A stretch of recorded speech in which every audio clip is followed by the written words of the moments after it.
누가복음의 말씀을 계속 지금 나누는 가운데 있는데요. 10장에서 한 율법사가 예수님께 찾아와서 질문을 했어요. 선생님, 우리 이웃이 누굽니까? 라고 이렇게 물어보았을 때 예수님께서 그 사람에게 알려주신 말씀은 선한 사마리아 사람의 이유를 이야기해 주셨죠. 그러면서 결론은 무엇이냐고 하면 너도 가서 이와 같이 하라고 말씀해 주셨습니다. 11장에서는 이제 제자들이 예수님께 와서 그렇게 말했어요. 요한은 그 제자들에게 기도를 알려주었습니다. 그래서 누구든지 그 요한의 기도를 따라하는 사람은 요한의 제자라고 이야기합니다. 오늘 우리는 주님을 따라가는 예수님 제자들인데 우리들에게도 기도를 알려주세요. 그래서 주님께서 알려주신 것이 뭐예요? 주기도문, 주님의 기도를 우리에게 알려주셨지 않습니까? 그러면서 주님께서 또 비유로 우리에게 주신 것이 뭐냐고 하면 간청함을 구하는 기도, 이 한 사람의 간청함의 기도의 이야기를 우리에게 이야기해 주면서 이렇게 말씀해 주셨죠. 우리가 먹는 것을 위해서 이렇게 간청하며 기도하는 것처럼 우리들은 성령을 구해야 된다. 성령이 무엇이냐고 하면 우리 영적인 양식이라는 거예요. 오늘 이 시대는 성령이 없으면 살 수가 없습니다. 성령이 여러분 가운데 있으셔야 됩니다. 그래서 여러분 성령을 구하시라는 거예요. 먹는 거 구하지 말고 다른 거 구하지 말고 성령을 구하여라. 성령을 위해서 두드려라. 성령을 위해서 여러분 열심히 찾아라. 그러면 하늘에 계신 아버지가 어떻게 하신다? 주신다. 그 말씀을 주님은 11장에서 우리에게 허락해 주셨고, 그리고 이제 오늘 12장에서도 마찬가지입니다. 한 사람이 오늘 주님을 찾아왔습니다. 그리고 주님께 찾아와서 오늘 이 사람이 하는 이야기는 무슨 이야기냐고 하면, 자, 13절 말씀에 보니까 이렇게 말하죠. 선생님, 내 형을 명하여 유산을 나와 나누게 하소서. 모르겠어요. 이 사람이 지금 형 목까지 자기가 좀 욕심을 내서 뭐 이렇게 말을 하는 건지, 아니면 자기 형이 욕심이 너무 많아서 자기 것을 더 가져가려고 하니까, 그러니까 좀 예수님께서 좀 내 편이 돼주셔서 주님이 좀 속 시원하게 좀 판단 좀 해주세요, 얘기 좀 해주세요 라고 이렇게 예수님께 와서 오늘 이 사람이 이야기를 하고 있습니다.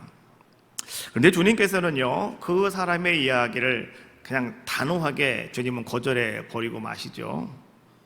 그리고 주님은 비유로서 오늘 한 이야기를 또 우리에게 이야기해 주고 계시는데, 그것이 바로 무엇이냐고 하면 한 어리석은 부자의 비유, 어리석은 부자의 비유를 오늘 성경은 또 우리에게 알려주고 계시죠. 이 어리석은 부자의 비유는 복음서 가운데 누가복음에만 나오는 말씀입니다. 다른 데는 안 나와요. 누가복음에만 나오고 있다. 분명히 이 사건도 예수님이 겪으신 사건입니다. 그리고 오늘 이 일은 이 누가 공동체, 이 누가와 함께 신앙생활하고 있는 그 공동체 가운데에서 아마도 있었던 사건이었으면 틀림이 없습니다. 그래서 오늘 누가는 아마도 이 일을 누가는 기록하지 않았을까? 그렇다고 한다면 오늘 우리는 이렇게 한번 생각해 볼 수가 있겠죠.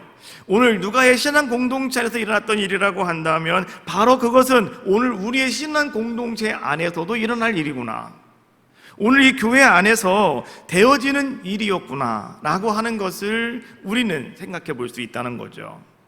그래서 오늘 이러한 이야기는 저 딴 나라 이야기가 아니라, 어떤 다른 사람들의 이야기가 아니라 오늘 바로 나의 이야기고 우리의 이야기다 라고 하는 것을 우리가 먼저 선이해를 하고, 그리고 오늘 이제 우리가 이 말씀이 주는 메시지가 무엇인지를 한번 여러분들이 찾아보는 귀한 시간이 되었으면 좋겠습니다. 먼저 우리가 이 말씀을 나누기 전에 먼저 우리는 야고보서 4장 13절로 16절에 있는 말씀을 한번 같이 보려고 하는데요. 제가 한번 읽어드리겠습니다. 야고보서 4장 13절부터 16절까지 말씀인데요. 제가 한번 쭉 읽을 테니까 여러분 잘 한번 들어보세요.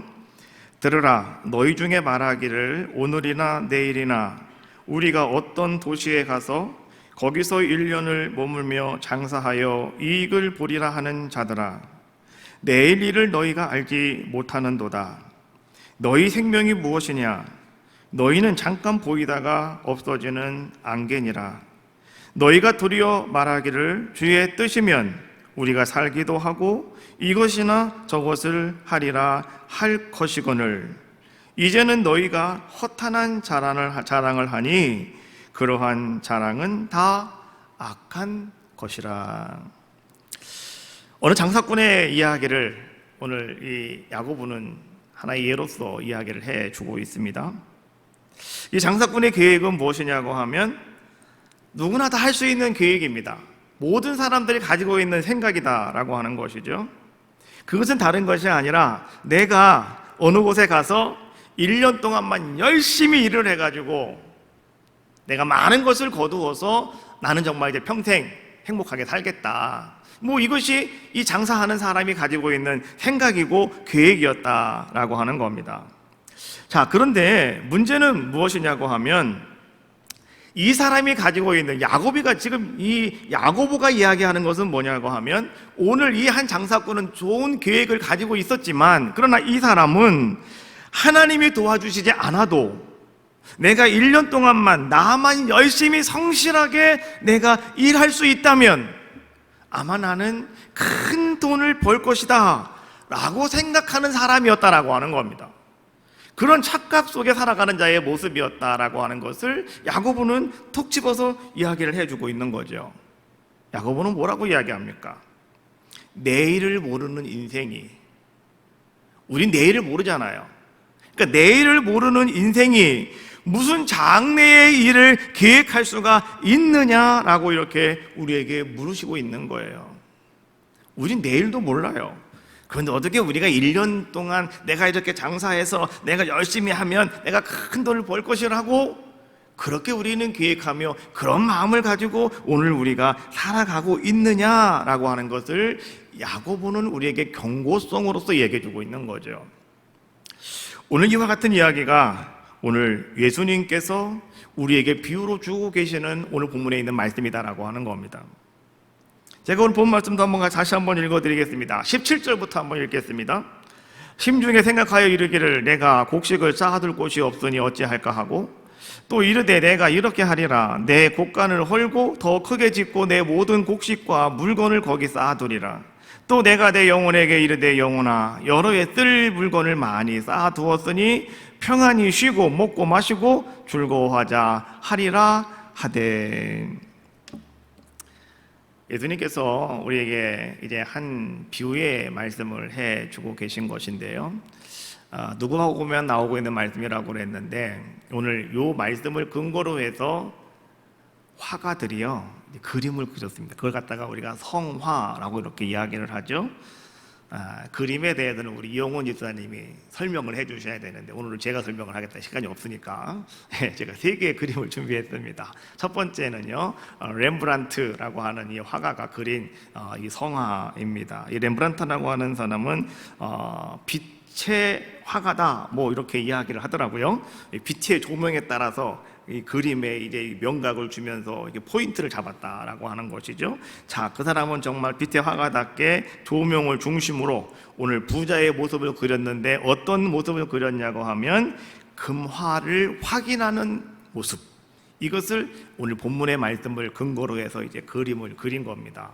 렘브란트의 성화입니다. 두 번째, 제임스 티소라고 하는 이 화가가 그린 그림이 있는데요. 자, 이 사람은 어떻게 그림을 그렸냐고 하면 재물을 쌓아두고 그것을 만족스럽게 바라보고 있는 의미심장한 표정을 짓고 바라보고 있는 한 부자의 이 모습을 오늘 이 사람은 또 이렇게 표현을 하면서 그림으로 그렸습니다. 마지막 세 번째, 외젠 뷰르랑이라고 하는 이 사람이 있는데요. 오늘 이 사람이 그린 그림은 2가지입니다. 첫 번째는 이 사람은 이제 일러스트로로 그림을 그렸는데 이것은 1908년도에 나온 작품이라고 그래요. 첫 번째 그림은 뭐냐고 하면 재물을 가지고 앉아있는 그 많은 재물을 쌓아놓고 앉아있는 한 부자의 그림. 그리고 두 번째 그림이 좀 의미심장한 그림인데요. 자, 두 번째 그림 보실게요. 두 번째 그림은 이제 아무것도 없이 세상을 떠나는 부자의 모습, 이것을 외젠 브루낭이라고 하는 사람이 그림으로 표현을 했습니다. 자, 이 세 가지의 그림들을 우리가 함께 보았는데 여러분은 그림을 보시면서 어떤 생각을 해 보셨습니까? 저는 오늘 이 이야기를 가만히 묵상하다 이런 생각을 한번 해보았어요. 쌓아놓는다고 하는 것이 뭐가 잘못일까? 추우신가 봐요. 좀 온도를 올리시든지 끄든지. 끄면 춥고 덥고 조금 온도를 좀 올려주시면 좋을 것 같아요. 쌓아두는 게 뭐가 잘못일까? 그리고 곡간을 헐고 더 크게 짓는다고 하는 것이 과연 뭐가 잘못된 것일까라고 하는 겁니다. 여러분, 쌓아둘 수도 있고요, 곡간을 더 크게 지을 수도 있는 거 아니겠습니까? 부자라고 나쁜 건 아니다. 또 부자라고 나쁜 사람도 아니다. 여러분 잘 알고 계시잖아요. 정당하게 노력을 했습니다. 또 혹은 하나님께서 신실하게 살아가심으로 그 사람에게 복을 주어서 정말 그가 복을 받아서 얼마든지 우리는 거부가 될 수가 있습니다. 하나님이 우리에게 복을 주시면 되는 거잖아요. 그러면 누구나 다 우리는 부자가 되는 거죠. 그렇지 않습니까? 그러니까 부자는 다 나쁘다 어쩌다 그런 말 할 필요는 전혀 우리는 없다라고 하는 겁니다. 오늘 우리가 예수님 말씀하시는 이 뷰에 나오는 이 부자의 모습을 한번 다시 한번 우리가 세밀하게 한번 살펴보니까 이 부자가 바로 그런 사람이었습니다. 성경을 아무리 읽어보아도 오늘 이 사람이 부당한 이득을 취했다든지 아니면 이웃의 것을 갈취했다든지 아니면 일꾼들에게서 뭔가를 착취했다든지 이런 것이 아무것도 없습니다. 그러면 오늘 이 부자는 우리가 한 가지 말할 수 있는 것은 악한 사람은 아니었구나. 그렇죠? 타인에게 손해를 주지 않는 사람, 악한 사람은 아니었구나. 그러면 오늘 이 부자는 어떻게 해서 오늘 이 사람이 부자가 되었을까? 성경은 이렇게 표현을 하고 있더라고요. 16절에 있는 말씀입니다. 뭐라고 말합니까? 한 부자가 그 밭에 소출이 풍성하매. 밭에서 소출이 풍성했다는 거죠. 그래서 부자가 됐다 이런 얘기입니다. 여러분, 이것은 하나님이 그에게 복을 주셨다는 얘기입니다. 여러분 알고 계시죠? 이삭이 흉년의 해에 그 땅에서 농사하여 하나님께서 여호와께서 이삭에게 복을 주심으로 말미암아 뭐가 되었다고요?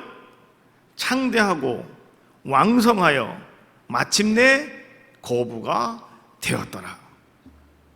처음 들으시는 얘기 같이 여러분들이 처음 듣는 얘기처럼 나를 바라보고 계시는 것 같아요. 전부 다 지금. 그렇잖아요.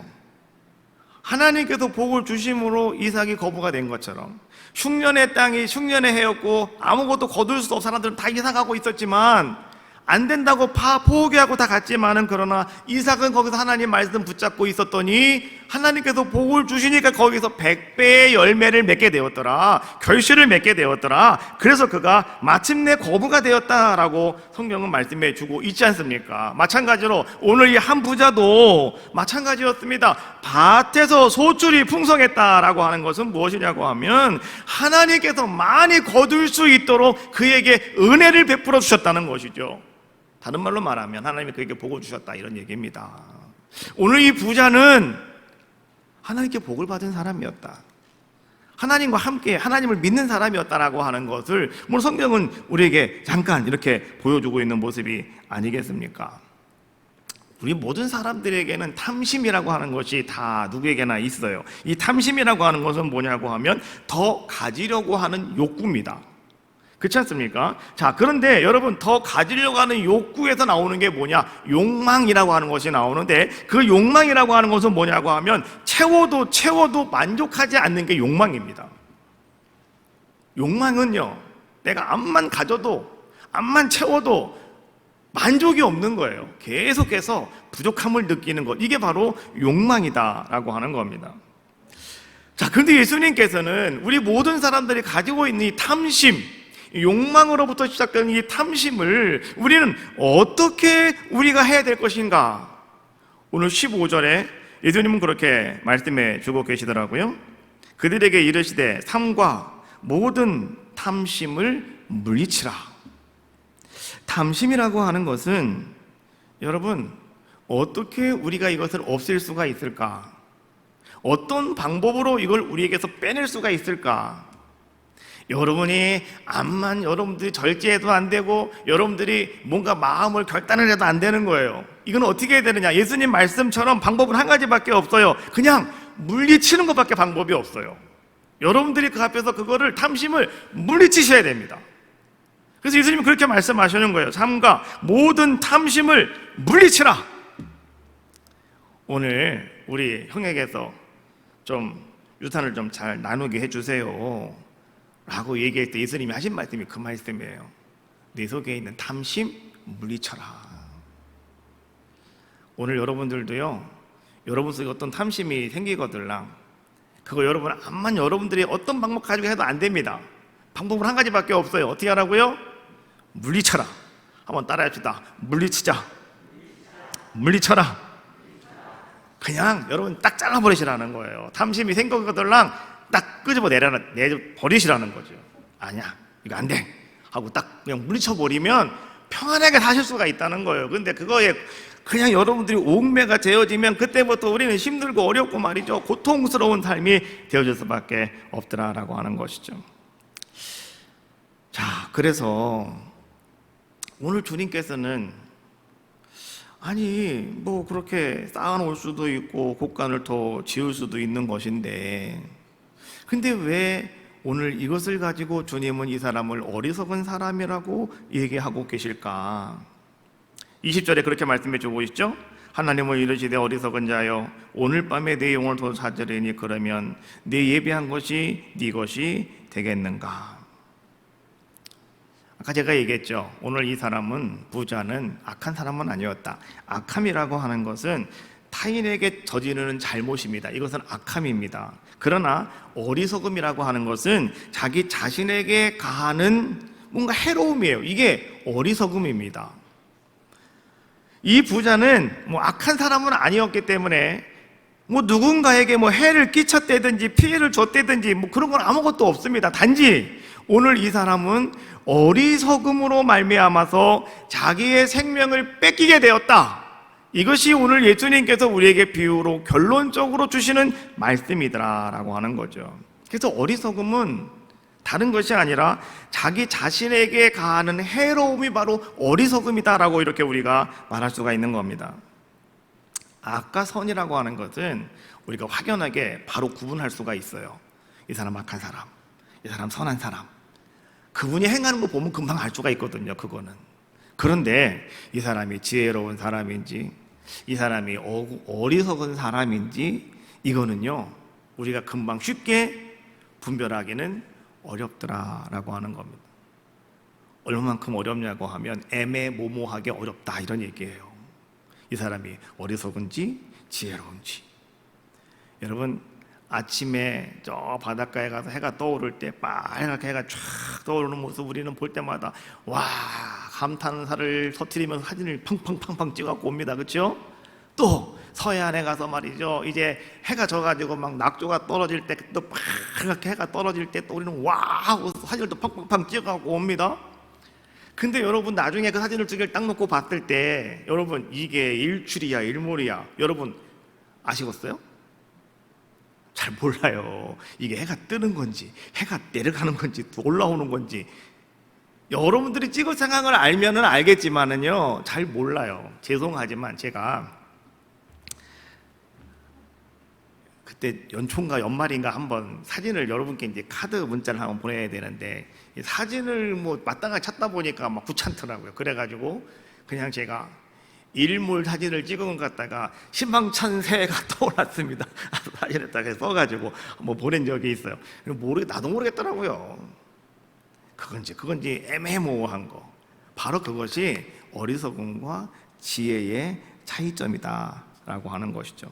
그런데 이 어리석음이라고 하는 것은요 무엇이냐고 하면 내가 죽음에 이르면서까지도 우리가 그것을 내가 잘 모르는 것, 이것이 바로 어리석음이다라고 하는 겁니다. 그러면 오늘 주님께서는 이 부자에게 어리석은 자요라고 말씀해 주셨는데, 그러면 이 사람의 어리석음은 과연 무엇일까? 오늘 우리가 그것을 한번 생각해 보자라고 하는 것이죠. 이 부자의 어리석음은 다른 것이 아니고 이런 것이었습니다. 나는 하나님의 은혜가 없어도 열심히 노력하기만 하면 내 뜻대로 무엇이든지 다 할 수 있다. 이렇게 생각했던 사람, 다른 말로 말하면 착각했던 사람이다 라고 우리는 말할 수가 있는 겁니다. 하나님이 나에게 쏟아 부어주시지 않는다 하더라도 내가 열심히 땀 흘려서, 내가 열심히 모아서, 내가 열심히 저축만 해놓으면 아마도 그것이 내 인생을 평안하게 해줄 것이다, 나를 안전하게 해줄 것이다 라고 착각하고 살아가는 사람, 그 사람이 바로 오늘 예수님이 비유로서 우리에게 말씀해 주고 계시는 바로 그 부자의 모습이었기에, 오늘 주님은 그 사람이 바로 어리석은 자라고 말씀해 주고 계시는 거예요. 여러분 잘 생각하십시오. 오늘 그 사람은 우리 가운데 있는 사람들이라고 그랬어요. 우리들이라고 그랬어요. 어떤 특별한 사람이 아닙니다. 오늘 내가 그 사람이 될 수도 있는 것이죠. 오늘 부자의 모습을 가만히 바라봅시다. 오늘 그는요, 성경 말씀에 계속 반복적으로 이야기하고 있는 것이 뭐냐고 하면 그는 이렇게 말합니다. 내 곡식, 내 곡간, 내 영혼, 내 것, 이렇게 말하면서요, 그는 계속 반복적으로 나, 이거를 반복적으로 이야기하고 있는 그러한 모습을 볼 수가 있다라고 하는 거죠. 주님은 말씀하십니다. 여러분, 여러분의 생명을 보장받는 길은 물질적인 부여가 아니다. 그건 분명히 아시라는 거예요. 그럼 어떻게 우리가 우리의 생명을 보장받을 수가 있느냐? 그것은 하나님의 말씀이다 라고 말씀해 주고 계셔요. 마태복음 4장 4절, 사람이 떡으로만 살 것이 아니요 하나님의 입으로부터 나오는 모든 말씀으로 살 것이라. 사람이 떡으로 사는 게 아닙니다. 하나님의 입으로 나오는 말씀으로 산다. 말씀을 들음으로 우리에게 믿음이 생기고, 믿음으로 말미암아 우리가 구원을 받고, 그렇죠? 내가 맛있는 음식 먹었다고 여러분 건강해져서 여러분 영생을 얻는 거 아닙니다. 여러분이 구원받는 거 아니라는 거죠. 말씀을 들어야 되는 거예요. 말씀이 나를 살린다. 그렇죠? 또 오늘 본문 15절 말씀에도 보니까 후반절에 이렇게 말씀해 주고 있습니다. 그 사람의 생명이 그 소유에 넉넉한 데 있지 아니하니라. 우리의 생명이 소유에 넉넉한 데 있는 것이 절대 아니다. 우리의 생명은 어디에 있느냐? 하나님 말씀 가운데 있다. 이것을 우리는 분명히 기억하셔야 된다라고 하는 겁니다. 그런데 오늘 이 사람은, 부자는 그것을 착각하고 있었다, 이런 얘기입니다. 두 번째, 오늘 이 사람이 왜 어리석은 자의 모습이었냐고 하면, 오늘 이 부자는 말이죠, 스스로 자기를 하나님처럼 높였습니다. 그리고 이 사람은, 이 부자는 스스로 하나님보다 자신을 더 낮게 여기는 자의 모습이었습니다. 그리고 오늘 이 부자는 자기가 가지고 있는 것만을 의지하겠다라고 결단한 자의 모습이었다라고 하는 겁니다. 뿐만 아니라 오늘 이 사람은 어떤 자의 모습이었습니까? 나는 하나님이 없어도, 하나님의 도우심이 나에게 없다 하더라도, 나는 하나님이 나의 삶 속에 상관하지 않는다 하더라도 나는 넉넉히 살아갈 수 있는 양. 오늘 그는 스스로를 속이면서 어떤 자의 모습이었다고요? 하나님을 무시하면서 그는 곡간을 더 크게 짓는 자였다. 오늘 주님은 그것을 우리에게 이야기해 주고 있는 거예요. 그래서 오늘 이 사람은 어떤 사람이 되었다고요? 어리석은 자라고 말씀해 주고 있는 거죠. 모세는 율법의 말씀을 통해서 이스라엘 백성들에게 이렇게 말씀했어요. 신명기 8장 18절에 있는 말씀이에요. 토라의 말씀입니다. 한번 같이 한번 읽어볼까요? 시작. 내 하나님 여호와를 기억하라. 그가 내게 재물 얻을 능력을 주셨음이라. 하나님을 기억하시랍니다. 나에게 재물 얻을 능력을 주신 분이 누구시라고요? 하나님이시랍니다. 여러분의 집을 주신 분도 하나님이십니다. 여러분의 그 모든 것을 주신 분은 다 누구시라고요? 하나님이십니다. 자녀를 주신 분도 하나님이십니다. 여호와를 기억하시라는 거예요. 그런데 우리가 그 하나님을 잠깐 여러분들이 착각해버리면 우리는 하나님을 기억하지 못하고 다른 것을 더 생각하고 의지할 수밖에 없는 어리석은 자가 되지 않겠는가라고 하는 것이죠. 그래서 초대교회 성도들은 어떤 모습을 우리에게 보여주고 있습니까?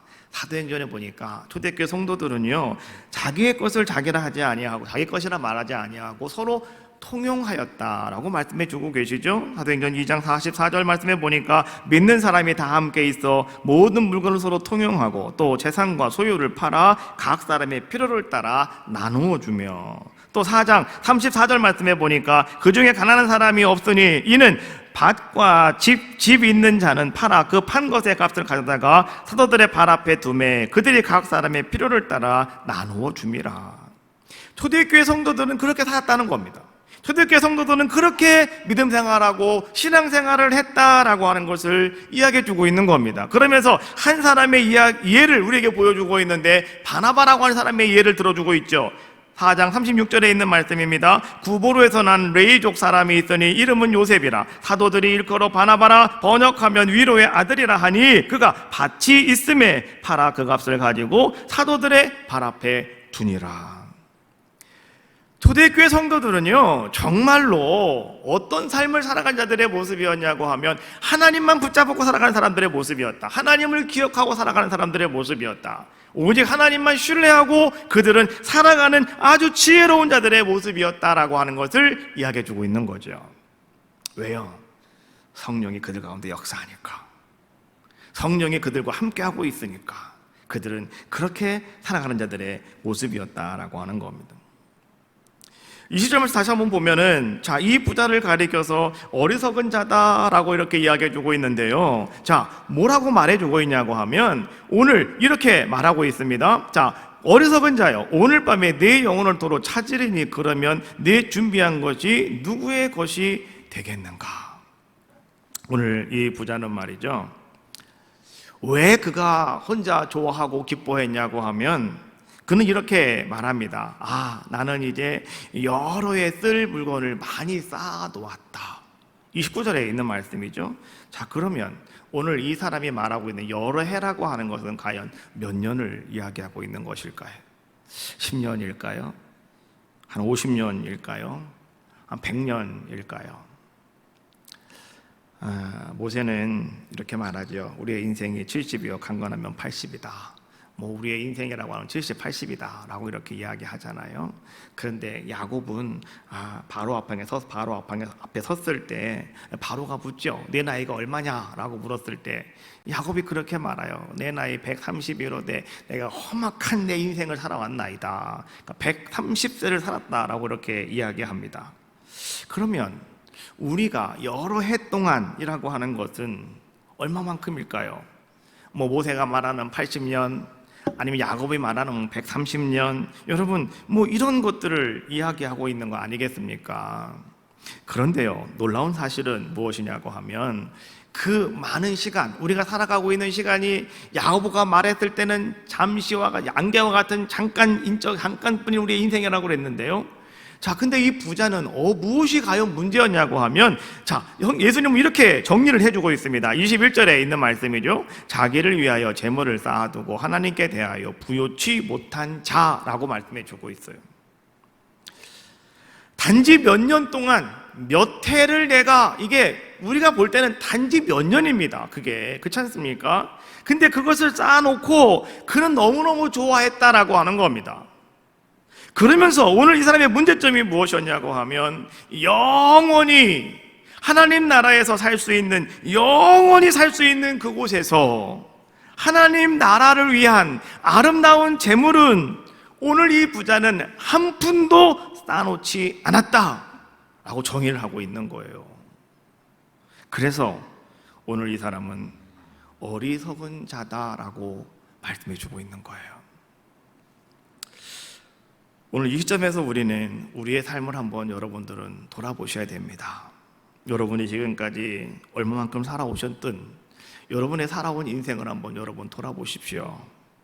그리고 여러분은 지금 어떤 마음을 가지고 또 여러분은 어떤 믿음을 가지고 어떤 모습을 가지고 살아오셨는지 여러분 한번 철저하게 여러분 자신을 한번 되짚어 보시자라고 하는 겁니다. 하나님이 없어도 돈만 있으면 무엇이든지 할 수 있다고 여러분 혹 생각하고 계십니까? 물론 돈을 가지고 하나님이 여러분 없어도 할 수 있는 것 많습니다. 돈이 있고 하나님이 없어도 여러분 할 수 있는 것 정말 많이 있습니다. 그런데 더 중요한 것이 한 가지가 더 있어요. 그것이 무엇인지 아십니까? 돈은 가지고 있다 하더라도 할 수 없는 것은 더 많이 있다는 거예요. 여러분 이걸 아셔야 되는 겁니다. 하나님이 없어도 돈만 있으면 할 수 있는 건 많습니다. 그러나 돈을 가지고서도 할 수 없는 거는 더 많이 있다. 더 많이 있다. 여러분 이거 아셔야 되는 거예요. 그것은요, 어찌 보면 여러분의 일상생활과 거의 같이 가고 있다. 여러분의 모든 삶 속에 아주 밀접하게 관련이 되어 있다라고 하는 거죠. 제가 몇 가지 예를 한번 여러분 들어볼 텐데 한번 여러분 잘 한번 들어보십시오. 돈이라고 하는 것으로 여러분은 인생의 부속품은 살 수 있습니다. 부속품이라고 하는 것은 뭐 멋있는 집이라든지 차라든지 옷이라든지 뭐 이런 것들 있잖아요. 모든 것이 다 여러분 인생의 부속품들이잖아요. 이런 건 살 수가 있어요. 그러나 여러분의 인생 자체는 살 수가 없습니다. 그렇죠? 돈으로 침대는 살 수 있습니다. 그러나 잠은 살 수가 없다. 아무리 비싼 침대를 사다 놓은들 밤에 잠 못 자고 있으면 그게 뭔 소용이냐 이런 얘기예요. 그렇잖아요. 잠은 약 먹으면 된다고요? 약도 한 번, 두 번 먹는 거지. 그렇지 않습니까? 계속 먹으면 그 약이 여러분을 죽여요. 그렇지 않습니까? 그러니까 그것도 아니잖아요. 돈으로 책은 살 수 있지만 두뇌는 살 수 없고, 돈으로 음식은 살 수 있지만 식욕은 살 수 없고, 돈으로 장식품은 살 수 있지만 아름다움은 살 수가 없는 것이고, 돈으로 약은 살 수 있지만 건강은 살 수 없고, 돈으로 집은 살 수 있지만 가정은 살 수 없고, 돈으로 멋진 십자가 목걸이는 살 수 있지만 구원은 살 수 없다. 동의하십니까? 맞잖아요. 돈만 있으면 다 될 줄 알았는데 안 되는 것도 있다는 거예요. 근데 그게 더 많다는 거예요.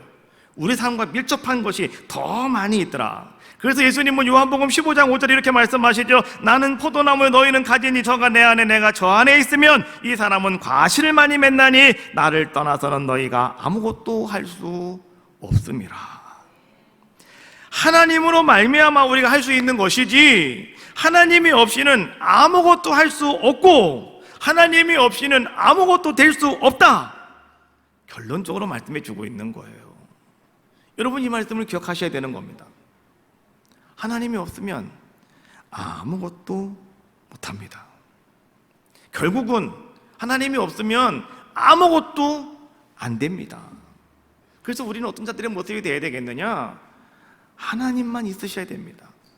하나님이 나와 함께 있는 우리들의 모습이 되셔야 된다. 오늘 우리들이 말씀을 들으면서 여러분들 한 가지 꼭 붙잡아야 될 말씀이 있어요. 그것은 무엇이냐고 하면 이런 겁니다. 사람이 아무리 힘이 있는 것 같고, 내가, 여러분이 말하는 거예요. 내가 어떤 능력이 많은 것 같고, 내가 지혜가 좀 뛰어난 것 같고, 내가 실력이 좀 대단한 것 같아 보인다 하더라도, 그래서 여러분들이 스스로 생각을 하기를 내가 조금만 힘을 쓰고 내가 조금만 노력을 하면 무엇이든지 다 될 것 같지만, 그러나 하나님으로 말미암지 않고는 그 어떤 것도 이루어지지 않는다. 이거 붙잡으시라는 거예요. 하나님으로 말미암지 않고는 아무것도 우리는 할 수 있는 것이 없다. 하나님의 도우심과 간섭이 없이는 우리가 아무것도 안 된다라고 하는 것이죠. 그래서 여러분 시편 기자가 우리에게 심지어 강조하는 것이 뭡니까? 시편 117편 1절과 2절에 있는 말씀이죠. 여호와께서 집을 세우지 아니하시면 세우는 자의 수고가 헛되고 여호와께서 성을 지키지 아니하시면 파수꾼의 경성함이 허사로다. 너희가 일찍이 일어나고 늦게 누우며 수구의 떡을 먹음이 헛되도다. 그러므로 여호와께서 사랑하는 자에게 잠을 주시는도다. 할렐루야. 여호와께서 여러분의 집을 세우지 아니하면 아무리 세워놔도 다 무너집니다.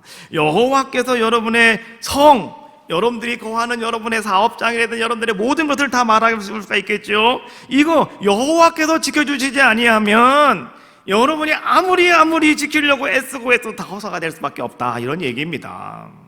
그리고 여러분들이 아무리 일찍 일어나고 아무리 늦게 누우며 여러분들이 아무리 많은 것을 먹고 최선을 다한다, 다 헛된 것이 될 수밖에 없어요. 뭐가? 여호와께서 함께하지 아니하시면.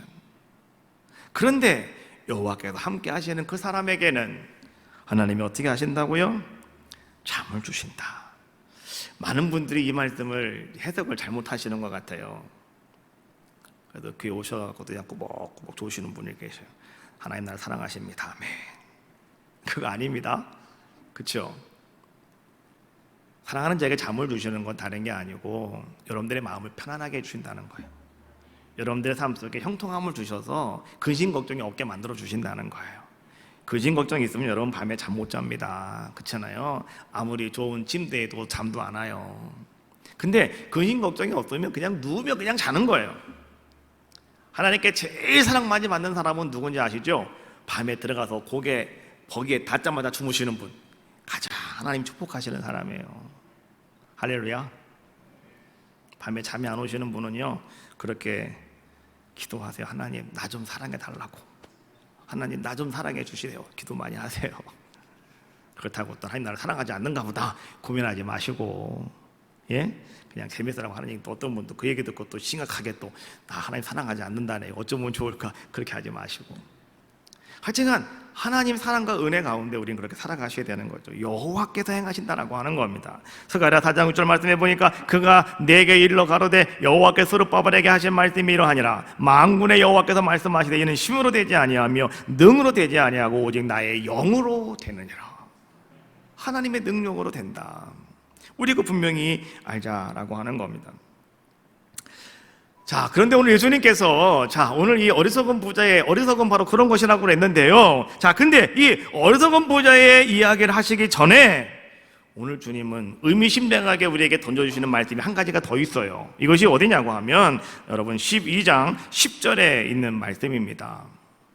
같이 한번 읽어볼게요. 자, 읽어봅시다. 시작.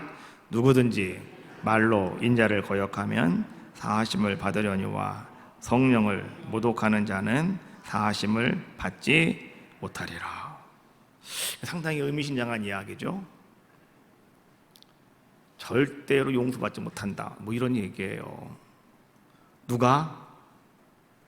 성령을 모독하는 자, 성령을 해방하는 자. 이 모독이라고 하는 말의 뜻은요, 말이나 행동으로 욕되게 하는 것, 이것을 갖다 모독, 이렇게 이야기를 합니다. 그러면 성령을 모독하는 자는 사하심을 받지 못한다, 이 말을 뒤집어 보자고요. 뒤집어 보시면 무슨 얘기냐고 하면 이런 얘기예요. 여러분, 성령을 따라서 살아가셔야 됩니다. 그게 그 말이에요.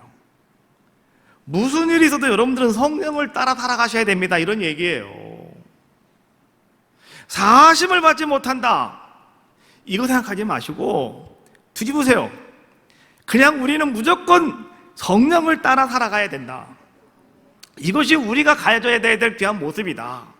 오늘 예수님은 이거 강조하시려고 이 말씀하시는 거예요. 성령 따라 살아가십시오. 왜? 지금은 성령이 우리를 이끌어가기 때문에, 성령이 역사하시는 때가 바로 지금이기 때문에 그런 거예요. 오늘날은 우리 누구보다도 성령의 말씀만 듣고 성령의 말씀에 순종하고 성령의 행하심에 여러분 따라갈 수 있는 우리들의 모습이 되어질 때 그 사람이 복된 자가 될 수 있다, 이런 얘기입니다.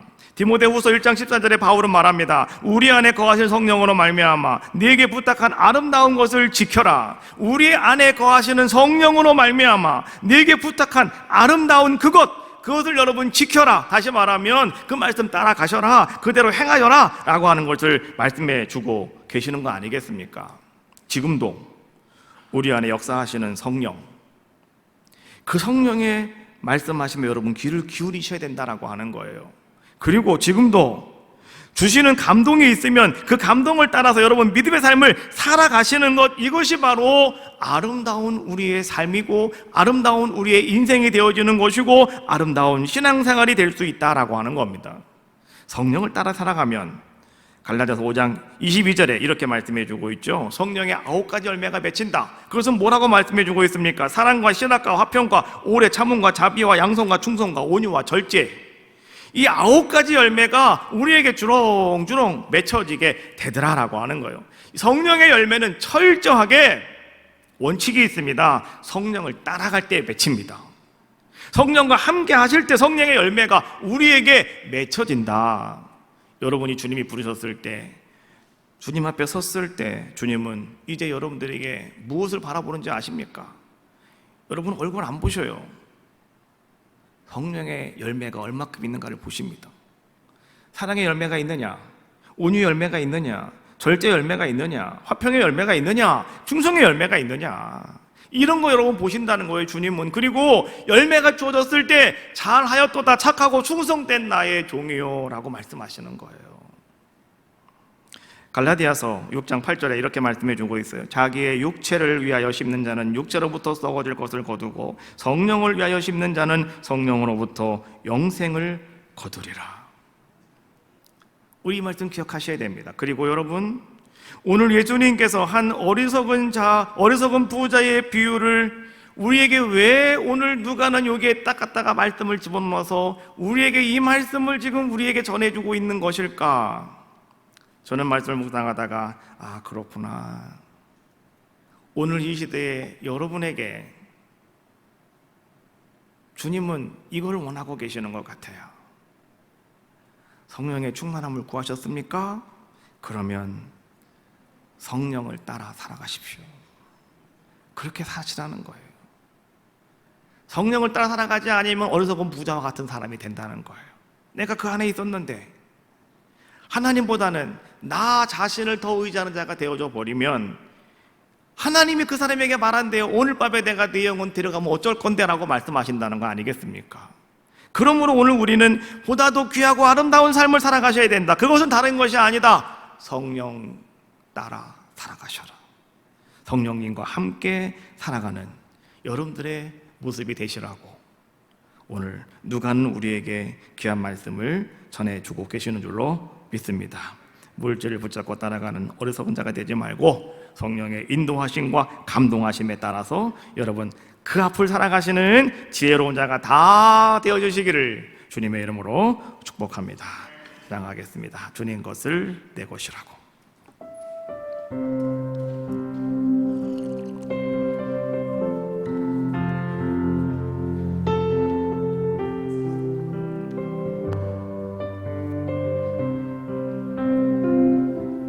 주님 것을 내 것이라고 고집하며 살아왔네. 금은보화 자녀들까지 주님 것을 내 것이라. 아버지여 철없는 종을 용서하여 주옵소서. 맡긴 사명 맡긴 재물은 주를 위해 쓰렵니다. 선한 이모 내 것이라고 주의 일을 멀리 했네. 주신 이도 주 주님이시여 쓰신 이도 주님이라. 아버지여 불충한 종을 용서하여 주옵소서. 세상 유혹 다 멀리하고 주의 일만 하렵니. 자, 동성으로 기도합시다. 오늘도 하나님